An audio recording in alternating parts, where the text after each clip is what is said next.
Salam pulgirlər. Bugün mən sizə pulun dəyəri, həmçinin inflyasiya və deflyasiya anlayışları haqqında geniş məlumat verəcəm. Gəlin ilk öncə baxaq pulun dəyəri nədir? Pulun dəyəri onun alıcılıq qabiliyyətindən birbaşa asılıdır ki, bu da özündə bir neçə amili cəmləşdirir. Bunlar iqtisadi artım tempi və yüksək məhsuldarlıq. Hansı ki, yüksək məhsuldarlıq olanda və iqtisadiyyatda artım müşahidə olunanda pul özünü sabit, yəni öz sabitliyini qoruyub saxlaya bilir. Eyni zamanda Mərkəzi Bankın pul siyasətidir ki, bu özü faiz dərəcələrini artırıb azaltmaqla pulun qorunmasına, yəni pulun dəyərinin saxlanmasına bir xidmət eləyir. Bu barədə birazdan geniş açıqlama verəcəm. Digər bir məsələ isə iqtisadi təklif və tələbatdır ki, məsələn, yəni bazarda pul kütləsi, pulun həcmi çoxdur, amma mal və xidmətlər eynidir. Yəni bu zaman inflyasiya yaranır ki, bu da pul dəyərdən düşür. Sonrakı məqam isə investisiyalar və banka qoyulan əmanətlərdir ki, bunlar artdıqca pulun dəyəri sabit qala bilir. Amma əksi baş verdikdə, yəni investisiyalar azalanda və insanlar pullarını bankdan çəkəndə, yəni pul kütləsi artmış olur ki, bu da inflyasiyaya səbəb olur. Digər bir məsələ isə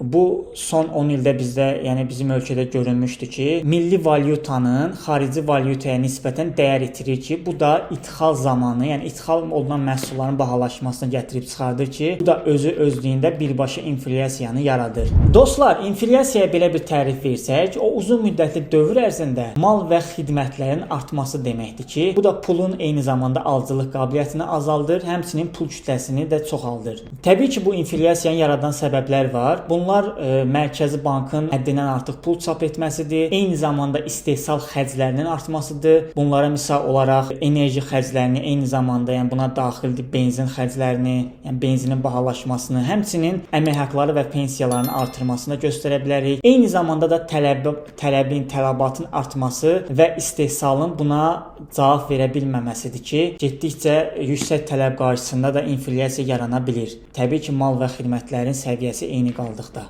Deflyasiya isə bunun əksi bir prosesdir. Belə ki, deflyasiya mal və xidmətlərin uzun müddətli dövr ərzində eyni qalması və ya azalmasıdır ki, bu da özü özlüyündə düzdür, bizə yaxşı görsənir, yəni iqtisadi olaraq yaxşı görsənə bilər, amma onun da öz mənfi tərəfləri var. İşsizliyin artırmasına səbəb olur, iqtisadi tənəzzül yaranır, çünki alış-veriş getdikcə azalır, insanlar pulu xərcləməyə ehtiyat edirlər, ehtiyatlı davranırlar ki, bu da iqtisadi canlanmanı azaldır ki, bu da iqtisadiyyata öz mənfi təsiri var təbii ki. Amma bunlarla yanaşı Mərkəzi Bank bu inflyasiya və deflyasiya proseslərini idarə edə bilir. Düzdür, bəzi ölkələrdə bu idarə olunmaz və həddə də gətirib çıxara bilirlər. Amma 90% ehtimalda müəyyən qədər, yəni müəyyən ölkələrdə bu idarə oluna bilir.